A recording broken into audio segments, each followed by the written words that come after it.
myself. I'm recording. You want me to introduce? You want to introduce? Mm-hmm. They want to introduce. Okay, so my name's Eric Joyner. This is Ken DeMaio. I own Summit Fitness down in Auburn. He does all of our martial arts classes down there, so he's currently working with me to certify me under his family's program. So he's going to go over with you guys a demonstration of just kind of a street self-defense type stuff, and then we're going to teach you guys how it incorporates in with your fitness, and so why it's important to understand both sides of that. So, cool, thank you. All right, well, thank you all for allowing us to come and share some information with you today, and hopefully involve you in some physical activity. So my name is Ken DeMaio, and I'm the director of DeMaio Self-Defense Systems. Now, that's not my system. It actually happens to be my uncle's system, and he was one of Bruce Lee's original students from 1959 to 1963. But he's also an ex-military personnel, and he is responsible for a lot of the application changes that came about in the U.S. Special Forces, most notably in the Green Beret back in the 80s. And many of those techniques and modalities are still used today and used across many police departments as well. We're an organization that's produced a lot of fighters, world-renowned fighters and so forth, but the main focus of what we do is around self-defense. And the primary principles and foundations actually all tie back to Bruce Lee. Now, I'm sure all of you kind of know who Bruce Lee is. He's a very iconic figure. But he's one of the most innovative and revolutionary exponents of modern self-defense ever. And his principles and his concepts are pretty much used throughout the MMA world and around pretty much any type of, especially special forces combatives, because of the intense nature and explosive nature of what they have to do. But at the end of the day, that's just as relevant in self-defense. And our premise is that if you have to defend yourself, it's arguably going to be the most physical and the most emotional thing you would have to do. Male or female, doesn't really matter. Now, since you're all ladies here, I'm going to kind of hone this more into your realities, because your realities are different than Eric and my realities in terms of who is the predatory element that's stalking you, and what are the tactics typically that they, if you want to call them that, you know, what are the predatory aspects of what they use to hurt you, right? So I'm going to kind of break this up into two areas. We're first going to start with strategic, situational, so on and so forth. Basically, what am I looking for? You know, what is really the first rule of self-defense? FBI statistics indicate that 66% of self-defense conflicts are avoided, which means they were reported, okay, but they were avoided. You know, somebody reported somebody doing something that, or being somewhere that they felt uncomfortable with. However, there's the other 33%, which actually ended up in some type of conflict. Okay, so with that in mind, I want to kind of just, with the brief time we have, just kind of dive into some things, and this might seem a little redundant to you, but oftentimes where we find ourselves in an assault type scenario is where we could have avoided it. And the reason why we could have avoided it is because we could have just simply been paying attention to space and to threat zones, okay? So, space and threat zone, what does that mean? Well, space means that I have a proximity awareness of somebody being able to reach me. So, if you wouldn't mind, maybe indulge me a little bit, and Laura, maybe I could use you, all right? So, go ahead and just step back a little bit. All right, so we're two individuals. Okay, and I'll play the man, since I am a man. All right? So I want you to tell me when you think I'm a threat. There. Okay. Now that's pretty good space, okay? Because at this point here, we were to stop, all right? And we were to have an exchange. You know, maybe I'm asking you for, I'm setting her up. I'm engaging her, because eventually I'm going to try to do something. If you look at the distance between us, okay, as I look at her, you look at me, what do you readily notice about me as you look at me? You could reach me if you wanted to. I could reach you, but do you see the entirety of me?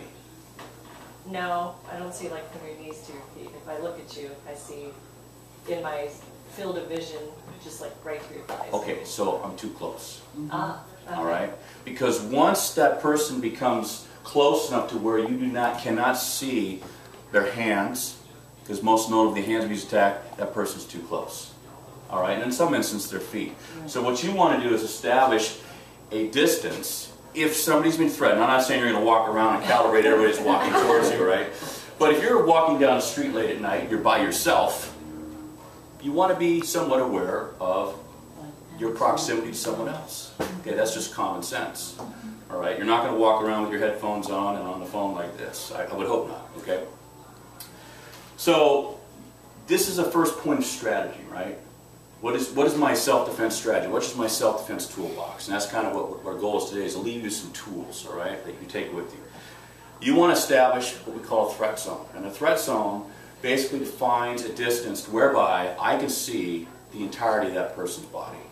Okay? Because once I get too close here, okay, now that if you look at me, can you see my hands? No. Okay, so she's looking at me now, she can't see my hands. Because typically when somebody's engaging before they do something, they're making eye contact. And you're going to be drawn to their eyes, right? Because you're looking for, just instinctively, you're looking for emotional intent. What's going on in their head? You know, you're tuned in on that, right? But you tend to become myopic and you lose, you get honed in on that visual, you're not paying attention to the weapons, okay?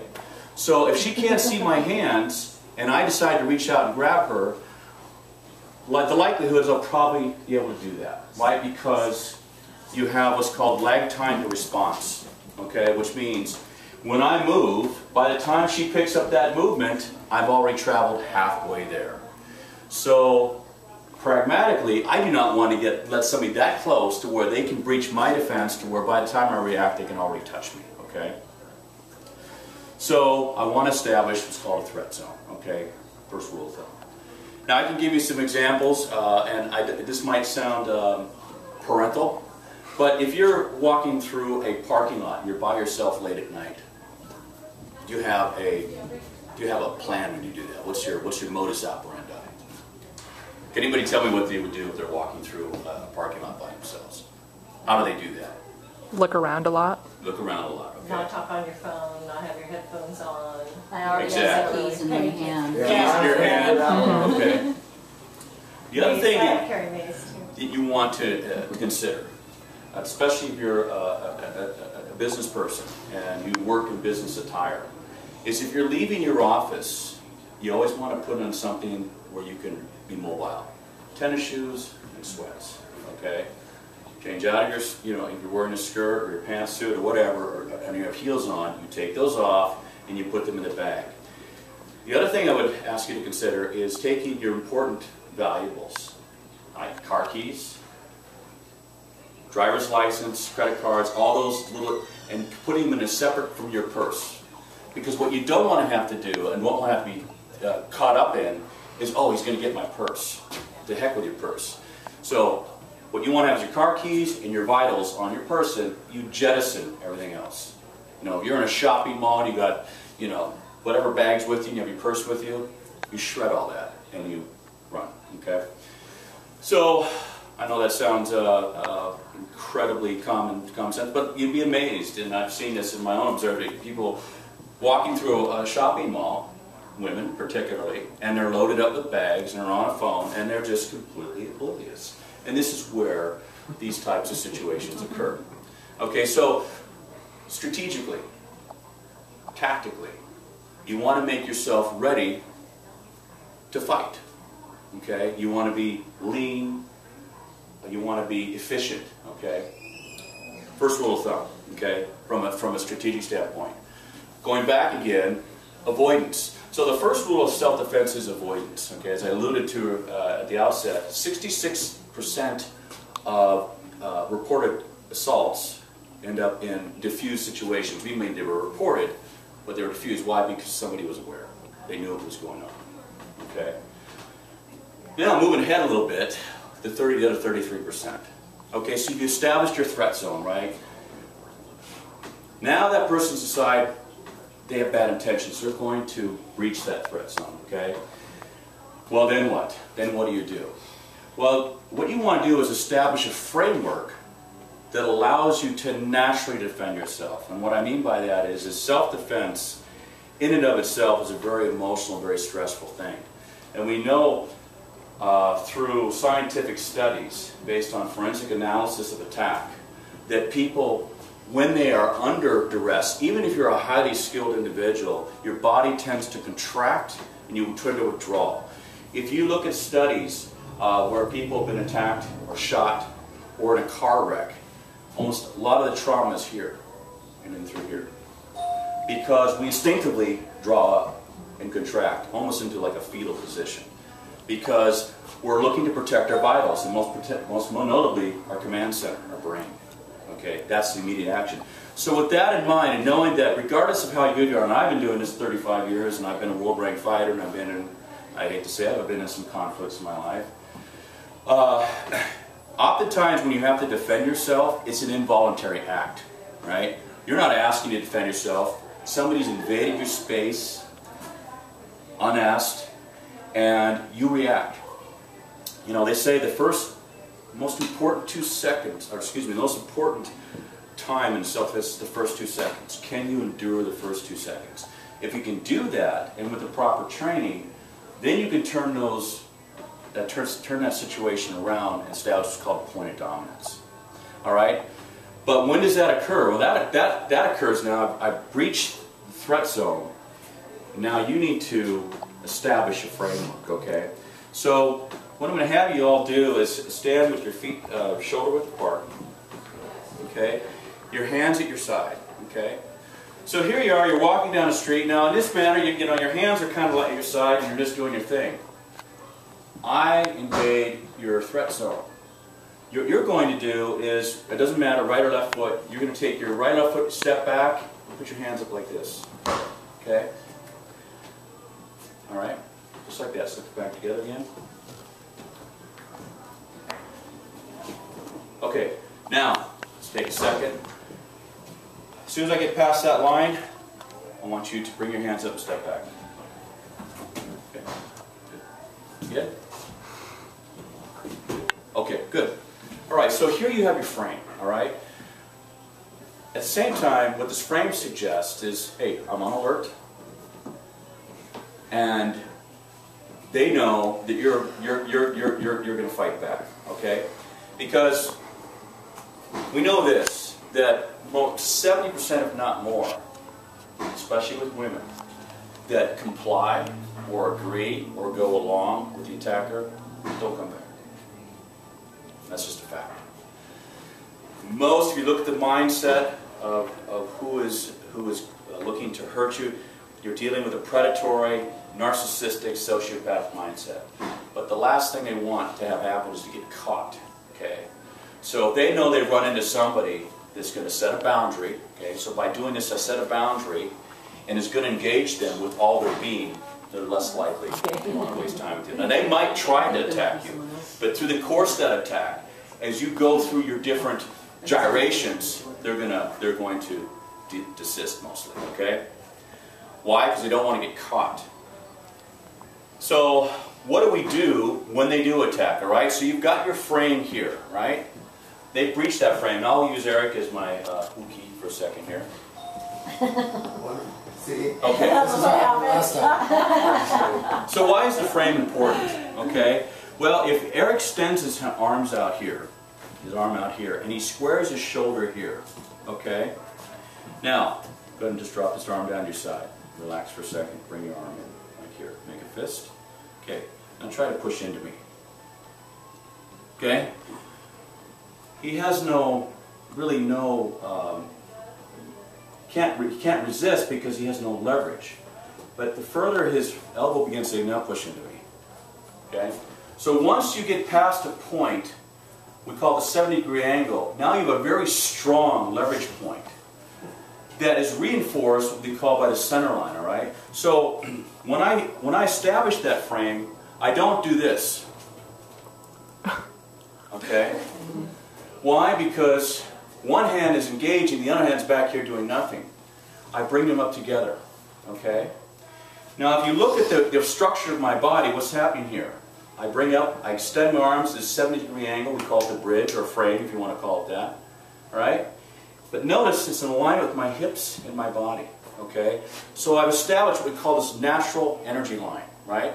Because my joints are naturally lined up. Alright? This allows me to transfer energy and absorb energy much more efficiently. So if I come at Eric and I'm swinging wildly, he puts his frame up and steps into me. It's like running into a wall. Okay? Now you want the elbows in more because that's where your frame is the strongest. You don't want your elbows a lot like this. Okay? Once again, step in.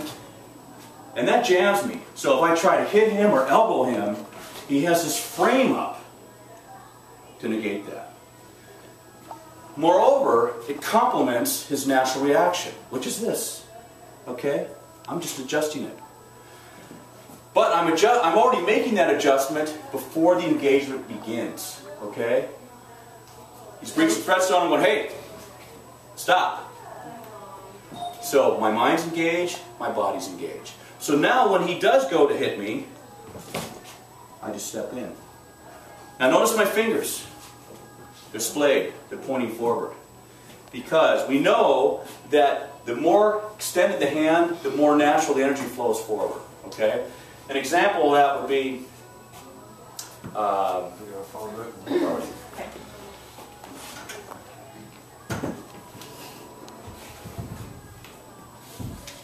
Okay, go ahead and stand with your back to the wall.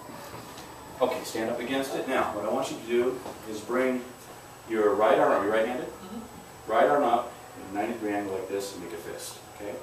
Now, what I'm going to do is I'm going to put enough pressure to hold you in this position. Okay? So tell me I meet that right there. Now, when I tell you to, I want you to open this hand up with your fingers and begin to point and drive me forward back. And then now point your fingers towards me and push forward. Wow. Okay, so I didn't change my resistance, she just changed her leverage. So as soon as her hand begins to open up, her energy flows more naturally. So this is what we want to have in place in our frame, okay? Because it's like throwing my energy into the person, okay? At the same time, I'm stopping them, not with my arms, thank you, Laura, not with my arms, I'm stopping them, go ahead and throw the punch, with my legs. Why? Because the alignment of my body, from my frame to my hips, goes right into the ground. What's the strongest part of my body? Elbow? Core. Core. Hardest. Core, Oh. attack, but what's the strongest muscle in my body relative to Legs. my legs? And they're tethered to the ground. You can't drive through the ground. Now it's true that, back to core, my punching, my kicking all emanate from my core. Okay, and Eric's going to get into that a bit here. We'll do some striking here in just a second. But my frame is attached to the ground, okay, reinforced by my center line. So once again, when I'm standing here and that person invades my space and decides they want to engage me, I drop my frame in, all right? Now that energy goes right into the ground, okay? If Eric tries to elbow me from this frame position here, here's my frame. If he tries to come around and hook me, my frame's here. I don't have to do anything but frame out, okay? And I don't have to look pretty doing it, okay? Even though he does. We won't. No, but it's simple. It's basic. It complements your body line. It complements your psychological, physical reaction to stress, okay? It complements that primal response. And I don't care, and I've been doing, as I said, I've been doing this a long time. If I'm walking down the street, somebody comes out of nowhere, I'm probably going to do this. Because why? I want to protect my head. Okay? That's my command center. So, this becomes the framework for the rest of our techniques we're going to do today. Now, I'm going to show you some stuff on the ground. I know we don't have time to work on the ground per se, but these are things that you can incorporate later on if you so choose. But let's come back to the frame. So, here I am. Did you have a question, man? Yeah, and you're, when you were showing at first with her, when she went like this, should she say stop at that point? Yes. So back up a little bit there. So once you do this, I mean, you can say anything. I mean, personally, I would probably become rather profane. Get the F away from me, because you're going to have a problem. Liar. No, now, okay, so I'm going to step back a second. So, self-defense, at that moment you have to defend yourself. The most critical and most important weapon in your arsenal is your mindset. Okay? I believe that you want to have a righteous indignation. You want to have a ferocious conviction that this person has invaded your space and you're going to take them out. Okay? And it's at that point, and even through the course of your training, when you're hitting bags and pads and so forth, you want to tap into, you want to dwell, you want to tap into what I call the dark side. Okay? Because it's the dark side that's going to save you. It's not warm, fuzzy, diplomatic, let's have a kumbaya. No. Because it's gone beyond that. You have to consider the mindset of the person you're dealing with. They're a predator. They're a sociopath. Okay? God knows what goes on in their brain. All you know is that person's violated your space. They want to take something from you, probably most likely your life or your dignity. So you want to have a mindset that says, this is what I'm going to do to you, my friend. Okay? It's a righteous indignation. And when you're doing your training, you want to be deliberate in your training. You want to have that righteous indignation. So when you're hitting pads, you're not going, pop, pop, pop. No, you want to hit with deliberateness. You want to move with deliberateness. You want to move with intensity. And Eric will show you a little bit more of this later on. So, to your point, if I do like this, I'm going to say, get the... I'm pissed. I'm pissed off. Okay? Because that ain't going to happen today. Now, everybody has their own different personalities, but when you think about what's at stake, not only your well-being, your physical well-being, your emotional well-being, but your family, your time, your obligations, all these things are being potentially violated in that one given moment. So you have a right to be angry, you should be angry, and you want to let that person know you're angry. Okay? Probably stating the obvious. But a lot of people, it's amazing, we can have this conversation, and then when somebody violates their space, they freeze up like a deer, and they become a victim. Well, I'm suggesting you don't need to be a victim, because being a victim in my mind is a choice. No. I'm the wrong person at the wrong time in the wrong place. Doesn't matter if you're male or female. Okay? So, I'm going to project that way with my voice. I'm going to project that way with my body. Okay? I want to be deliberate. All right? Okay. Any other questions? I have one more comment. I have heard that it's not good for women to wear ponytails because they get caught by well, ponytails. Yeah, I mean, they're not. You know, we don't want to walk around in a state of combative readiness. I mean, you know, we want to dress nice. I agree with you. I mean, you know, if you want to be very tactical, yeah, I'd walk around with probably a short bob and a hat on my head and tennis shoes. You know, but I know that's not realistic. I'm just talking about if you're going somewhere where you are going to be alone, you might consider that because that is something I've heard they grab a hold of. Yes, exactly. I think in that situation, if I know I have to traverse across an area that's where I am alone and I don't know the area, then I want to dress in such a way that I can move fast and I can not expose myself to being pulled or grabbed. So I would wear a hat. I'd take if I had longer hair, I'd wear a hat over it. Because you're right, so you grab somebody's ponytail, and a lot of times that happens from behind. Right. And it's very violent. And what happens is it snaps your neck, and it can breach your C2 and C3, and can be very damaging to you. So yes, dress, attire, again, in those situations where there's an unknown reality, an unknown component, you want to dress accordingly. Okay, and when you practice your self-defense, you should practice it one of two ways. You should practice it in a combative mode, as well as in a sudden mode. Sudden mode means you got high heels on and a skirt on, then what? That's a compromised situation, but you very well might have to fight from that dynamic. Okay. So coming back to the engagement. All right. So we're engaged. I've set my frame. That person reaches out to attack me. Okay, or hit me. Because make no mistake. You know, yes. A man might come up and try to grab you, sorry for your wrist, grab and try to pull you, but a lot of people just go hit you, try to knock you out. Knock you out, throw you over their shoulder, take where they're going to take you, okay? Blunt force trauma.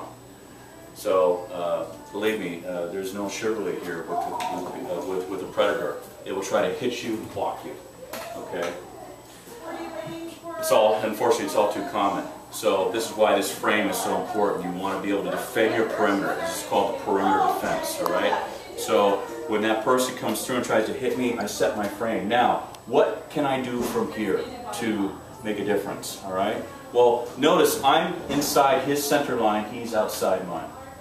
Okay. So now that allows me to begin to deploy different types of techniques. From here, I have elbows. From here, I can access the eyes. I can do this, okay? Now, I don't care how big you are, how strong you are. If somebody penetrates your eye socket, you're probably going to stop what you're doing immediately. Just a fact, right? So, he throws a punch, boom. I'm going to right in the eyes. Okay? And it doesn't matter if they're taller either. You can come up from the bottom and do it just as easy. Absolutely, unless he's 8 feet tall. Yeah. Then you got other problems, but we all have problems. So I establish my frame. So here's technique 1. Okay. Now, if you all want to, you guys want to play with this a little bit? Okay. So let's partner up. I'm just gonna watch. Okay, we'll talk her. Okay. So Linda and Laura partner up. Eric, you want to partner up with Jillian? Sure.